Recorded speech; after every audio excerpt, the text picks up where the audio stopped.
Hello everybody, welcome to another system programming class. Today's topic is macroprocessor.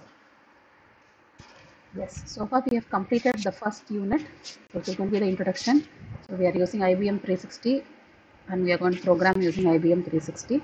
And second unit we discussed about assemblers. The third unit is macroprocessor. So what is the work of the macroprocessor? Assembler, you know that it is used to assemble your assembly level language program into machine level language. So what does the macroprocessor do? Right? The work of the macroprocessor is to expand the macros. So what do you mean by expanding the macros is, first of all, you should know what do you mean by a macro. Macro is nothing but your functions. Functions you write, you call them as macros. It's like your functions. So remember a function. Say for example, fact is a function, factorial, finding factorial of a number. So what are the components? First of all, there will be a place where you define the function. Yes or no? And there will be a place where you call the function. So I just wanted to uh, remind you of these things which you already know about functions so that you will be able to relate it to macros. So first thing is you will have to define a function and then you have to call the function. So what happens when you call the function? For example, I have defined a function called factorial. Fact is the function. I have defined it. Then in my main program, inside my program, I'm going to call the fact. Okay, so I'm going to pass some parameters and call it. Okay, so what is involved? There should be a function. This time it is going to be a calling function. So we are going to call fact. So calling function here is nothing but fact is the calling function. So you will pass parameters. Again, it depends. You can also call functions without parameters, or you can also call functions with parameters. Okay. So let me again say in terms of system programming what the whole thing holds in microprocessor. So let's see the terms. First term is your function here is called as a macro. Okay. The function here is called as a macro. So you define a macro. That is the first step you do. You have to define a macro. Secondly, in your program you will call. So it's called as a macro call. The call you do, you call the function. It's called as a macro call. Right? So you can pass arguments inside the macro call, or it is without arguments also, it's fine. So you can do these things. So first of all, you should know how do you write a macro. Secondly, how do we call the macro? What happens when you call the macro? Macros can be called with or without arguments. So these are the basic things you should know about a macro. Right? So let us go into the program. Right. Go into the topic. But before that, I wanted to tell you, so okay, defining a macro fine, calling a macro is fine. What is the work of the macro processor? The work of the macroprocessor is to expand the macros. So what it does is, whenever you load your program, so you want the program to be executed in your main memory. So you have your macroprocessor. What is the work of the macroprocessor is, it will expand your code. So what happens, for example, there is a fact function is written or macro fact is written. Then there is a macro call fact I'm going to call. So whenever there is a call, what happens is your microprocessor work is to copy that function wherever it is called. So the actual definition will be copied here. Yes, it is going to be copied inside your macro itself, right? Something like your inline functions, right? So what is the use of doing so? First of all, I would like to ask you one question. Why do we use functions?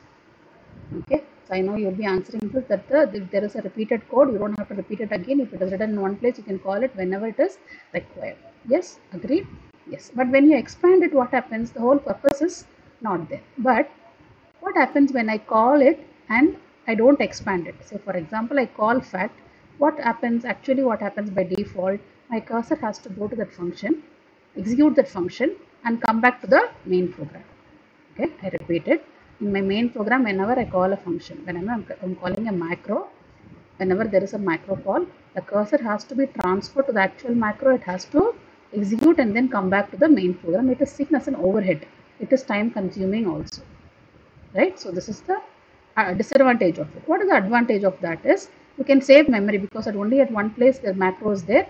So you don't have to again and again call it, and you don't have to occupy a lot of memory because the number of times you call and you expand it, that many times it will be available. So you are wasting the memory.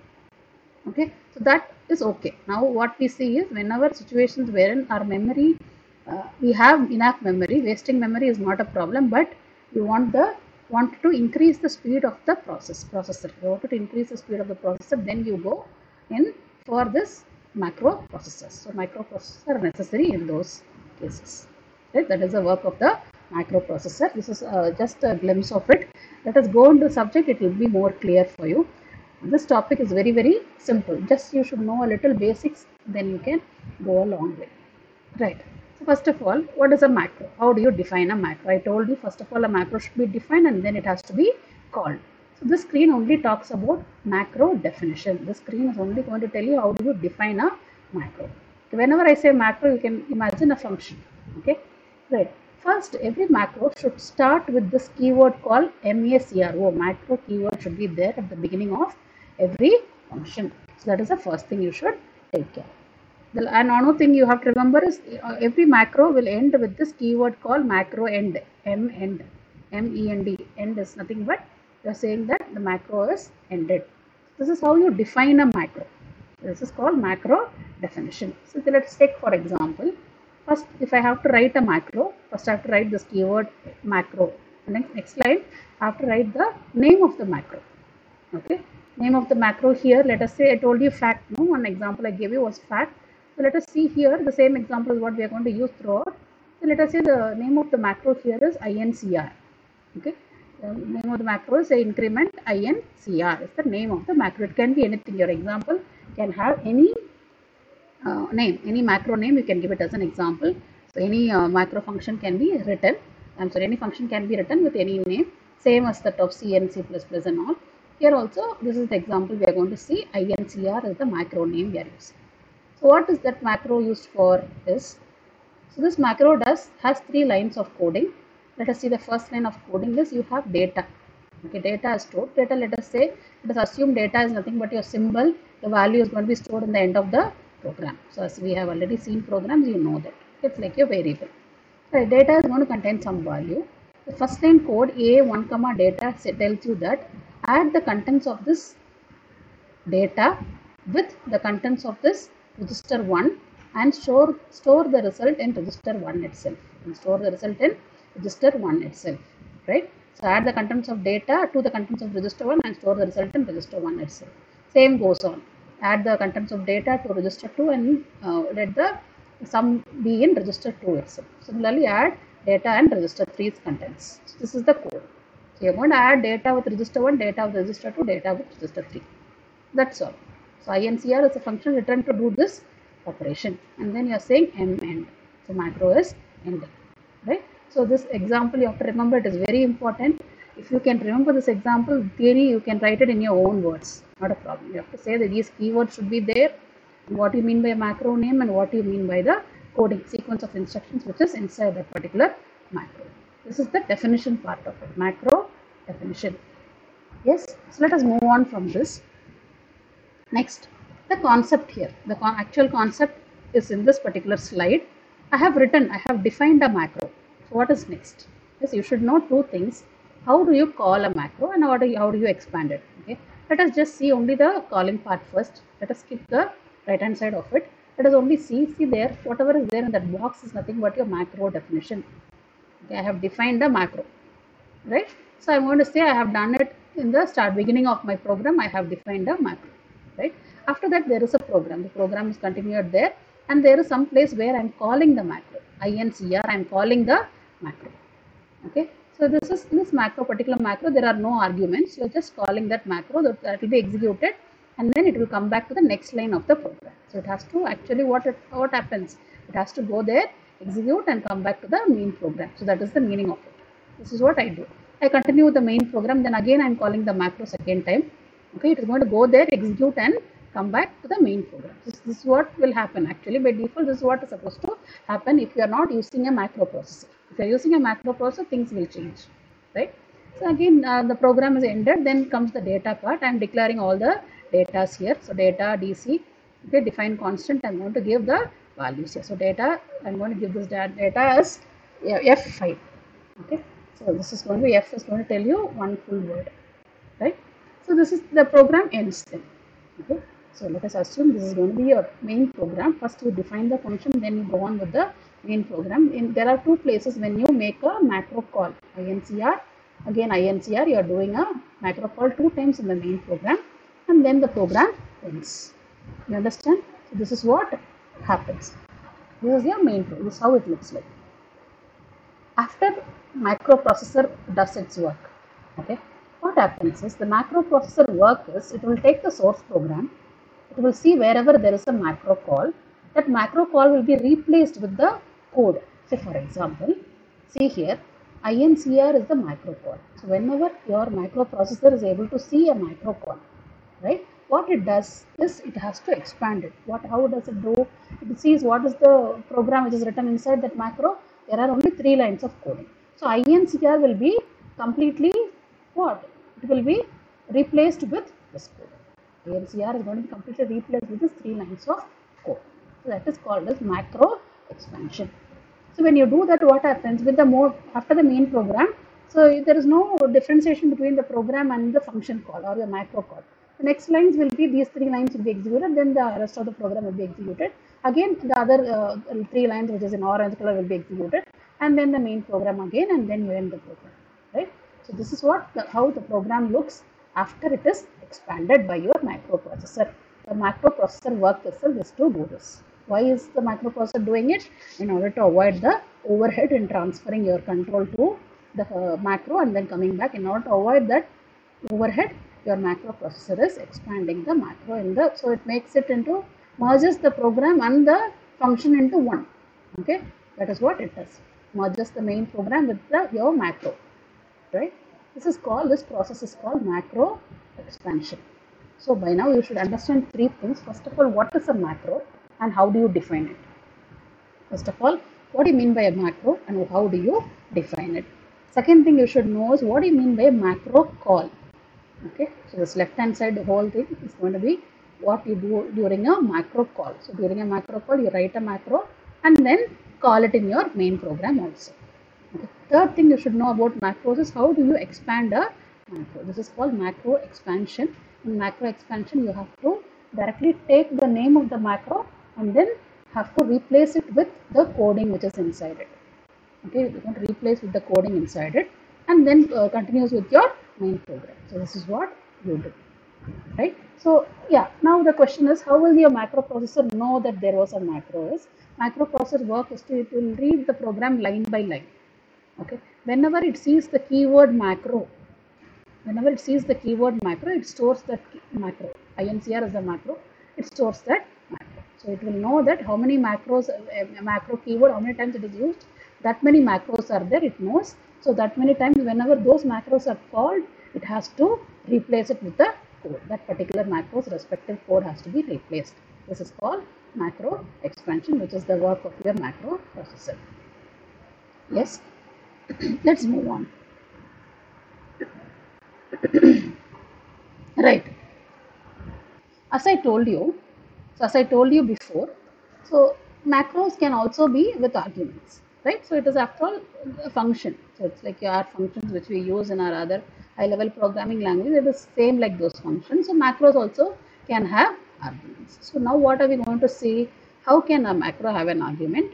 What happens if it has an argument? How will the expanding macro expansion be? And what are the different types of having arguments? So all these things we are going to see. Yes, hope you understand. So first of all, you should know what is a macro, what is a macro call, what is a macro expansion, and then now we are going to discuss about what are the different ways of having macros with argument. Okay, first we will start with a simple argument. Okay, just one argument is what we are going to start with.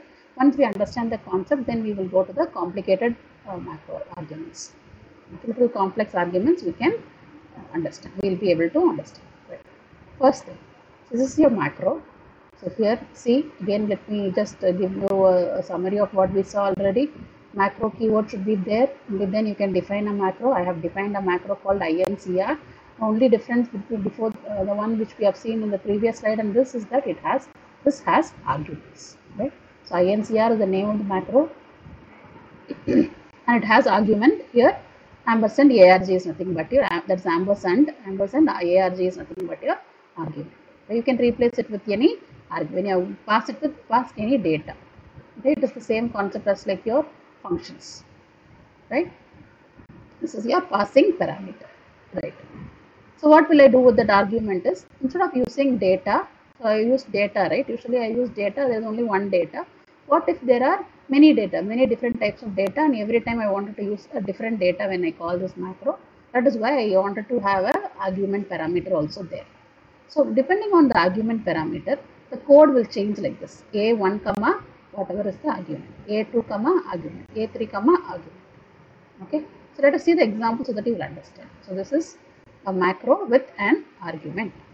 So let us go to the macro call. See the macro call incr data1. Okay, here the argument in this particular case is data1.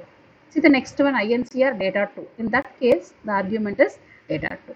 So you can call the macro, but the argument need not be the same. You can have your argument of your choice, whichever you wanted to have it as an argument. Every time you call, you can change your argument. That's why you need this argument value. Otherwise, what happened? Again, see on the previous slide, let us see what happens here. If whenever I call incr, it only adds data is one variable or one symbol. It only adds that value to register 1. Okay, now see, first time it adds one symbol, data 1 is a symbol name, it adds that value to register 1. Second time it is adding another symbol, data 2 value into the register 1, and so on. So you can have different arguments. So that is the whole point here. Understand? Otherwise it's the same thing. Okay, so let us see the macro expansion part. If the argument is data 1, then what happens? A1 comma data 1, A2 comma data 1, A3 comma data 1. If the argument is data 2, then the expansion will be A1 comma data 2, A2 comma data 2, and A3 comma data 3. So this is going to be the expansion. This is how the macros gets expanded. Yes. So you understand this? This is going to be macro with argument. Let us move on here. To this example, it is again macros with argument only.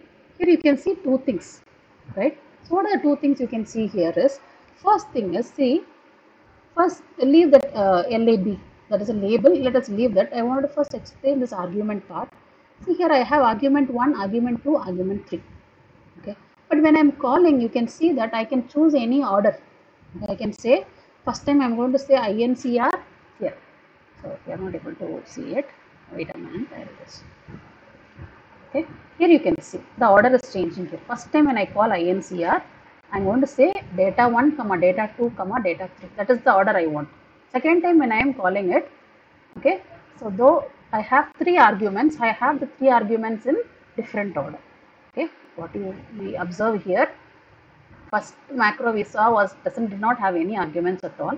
Second macro example we saw with the previous slide had 1 argument. This example we are going to have more arguments. That is the first thing. First thing is that it is going to have more number of arguments. So for example, this particular example has 3 arguments, right? Argument 1, argument 2, argument 3. So that is point number 1, right? So what is the second point is, so I am going to use, instead of using the same argument for everywhere, there will be situations where I wanted to use different arguments in different lines of coding. Can you see that, right? So different arguments I want to use in different lines of coding. So with register 1, I want to add the argument 1's value. With register 2, I want to add other argument 2's value. With register 3, I want to add argument 3's value. In that situation, I will go in for 3 macros now. Okay. So what is the message here? You can have macros without arguments, with 1 argument, or with more arguments also. You can have your macros written. Yes, that is the first. And one more thing here is, see, this simple thing here says, I will call the macro data 1, data 2, data 3 are 3 different arguments. So data 1 I am going to add it with register 1, data 2 I will add it with register 2, data 3 I will add it with register 3. Okay, that is the plain and simple way. But what have you done here? The order of the arguments is data 1, 2, 1, 3 is the order. In the next time when you call the same macro, it doesn't have to be the same. You can say incr data 3 comma data 2 comma data can be the arguments. Okay. So how this is useful is, in my program I will check, okay, for some reason I will check if the data 1 is the largest. If data 1 is the largest, I wanted to have it like data 1, 2, 3. If data 3 is the largest, then I will want to have it as 2, 3, 2, 1. If 2 is the largest, I may want to have it like, so depending on which is the largest, I may want to change the order. Okay, it's just the necessity of my program. Okay, so you can do that also. That also is possible. So how do you do that? By changing the order here. Calling function, you can change the order. So here it only says argument 1, 2, 3. right? So when you're passing this is the passing parameter, this is the passing values, you're passing this value, right? So dummy arguments you're passing to the actual parameter. So that's the same thing, concept holds true here also. It's the same concept only, like your functions and arguments, right? Second thing I want you to notice here is usually in other programming languages, we only will have the passing parameter here. Inside the bracket, you'll call a function. Inside the bracket, you'll have parameters. That's it. But here there is another choice. The parameter can also be a label. The passing parameter can also be a label. So that is also one of the arguments you can have it here. So we have 4 arguments in this particular line. Argument 1, 2, 3, and there is another argument called label lab1. So that is another argument. So why is that important is, again in the coding you can change it. I can say if my condition is satisfied, then go to loop number 1. If my other condition is satisfied, go to loop number 2. If my other condition is satisfied, go to loop number 3. So for that purpose you can use this label. That a label again can be an argument. So label can be an argument and again can be placed either like this. Okay, here also you can place it, right? Or you can also place it here. You can say comma label. So that also allowed. Argument 1, 2, 3, comma label also is allowed. So there are 2 ways to use labels. Label in macros is also considered as an argument. Okay, so this is one concept. So how do you write in your exam? First they may ask you about what is a macro. Okay, so 5-mark question you have to write what is a macro, what is a macro call, what is a macro expansion. Sometimes they give, this is a very important question. Sometimes they give in your question paper itself what is a macro, explain macro call and macro expansion. So this is one set of questions you will have to, questions will be asked. You have to answer it together like this. Second thing is what do you mean by macros with argument? Then you have to say what do you mean by having one argument, what do you mean by having more than one argument. Now you have to also say how do you change the order of the argument, and you can also have arguments with this label. These are the things you have to say. Apart from that, there are also different types of arguments which we are going to also see in the next slide. So these are the things you have to explain. You understand? So what is a macro? Macro call expansion is one question. Second question can itself be explain arguments. The macro arguments or macros with arguments. That is going to be another question. That's how it is going to be asked in the exam. Let us go to the next slide and see what are the types of macros. Here, first type of macro with argument is called as positional argument. Okay? And second type is called as keyword arguments. What do I mean by positional argument? This is the default type actually. So whenever I have INCR, A, B, C, these are 3 are the parameters for me. Okay, when these 3 are the parameters, it obviously means that I will have to add A to what? Register 1, B to register 2 and C to register 3. This is directly it is understood. Okay. So what is the problem here is the argument has to be matched with the dummy arguments. Right? For example, my dummy arguments are X, Y, Z, which means A, the meaning of it is A is equal to X, B is equal to Y, C is equal to Z is the meaning. So I am saying, so this my dummy arguments are X, Y and Z. Then what happens whenever I make a call, I will say INCR X, Y, Z, which means it has to match itself with the actual macro definition. And it has to replace ABC with X, Y, Z. So that's how the concept works. So it indirectly means A is equal to X, B is equal to Y, and C is equal to Z. So this is the thing. But what if the programmer is not aware of the order? What if they are going to change what if there is a problem in knowing what the order is, how the program is written? We don't know when we are passing the parameters, we may not be aware of that. Or we wanted it to be in a particular way. So we wanted it to be in a particular order, we don't want to mess up with that. So how do you do that? Is you have to use something called as a keyword argument. In keyword argument, you can directly say whatever order you give. Okay, always A is nothing but your argument 1, C values argument 3, and B values argument 2, or anything else. So I have given another example. So you can see argument 1 is equal to argument 2 is equal to A. A is argument 1 and argument 2. C is going to be argument 2. I'm sorry, argument 3 it should be. So C is going to be argument 3 is nothing but your C. You can say that. So keyword argument, you have to directly assign the variables or your symbols in this case, directly assign the variables to that particular argument so that there won't be any confusion. Okay, so the values has to be directly assigned. This is called as a keyword argument. Okay, so again repeat, we have 2 types of arguments. One argument is just you have to give directly without any assignment. The equal to sign will not be used. It is nothing but your positional argument. but you should be very careful with the position. Okay, you should be very careful with the position with the dummy argument values. Right? If you are not very sure about what is the position, then you can always go into a keyword argument type, wherein the name as well as the position is important. You are going to give both. You are going to assign directly. So what is the actual parameter and what is you are going to be a passing parameter? You are going to directly give it in the function call itself.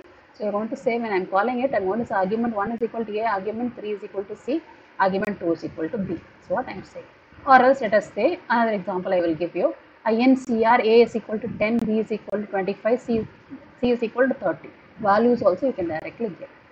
You understand? This is how this works. This is called keyword argument. Right? So what have we seen today? We have discussed what you mean by a macro and what is a macro, how a macros are called. Okay, this is just the programming part of it. This is the programmer's part. Is programmer should know how do you define a macro, and programmer should know how do you call a macro. That's all is the work of the programmer. Then comes the second part, which is nothing but what does the macro processor do? Whatever the programmer has written, the macro processor work is to expand those macros. So it will have to make a note of how many macros are present and then replace those macros with the coding. So that is the work of your macro processor. That step is called as macro expansion. Right? Then we saw how can you have arguments in a macro, or the different ways of having arguments in a macro. Whenever arguments of a macro is asked in the exam, you definitely have to write positional argument and keyword argument with the example. Right? Two lines of explanation and then give an example and then explain the example also in your own words. Right? So I think this is enough for today. So we will continue it in the next class. Continue the other topics of macros in the next class. Thank you.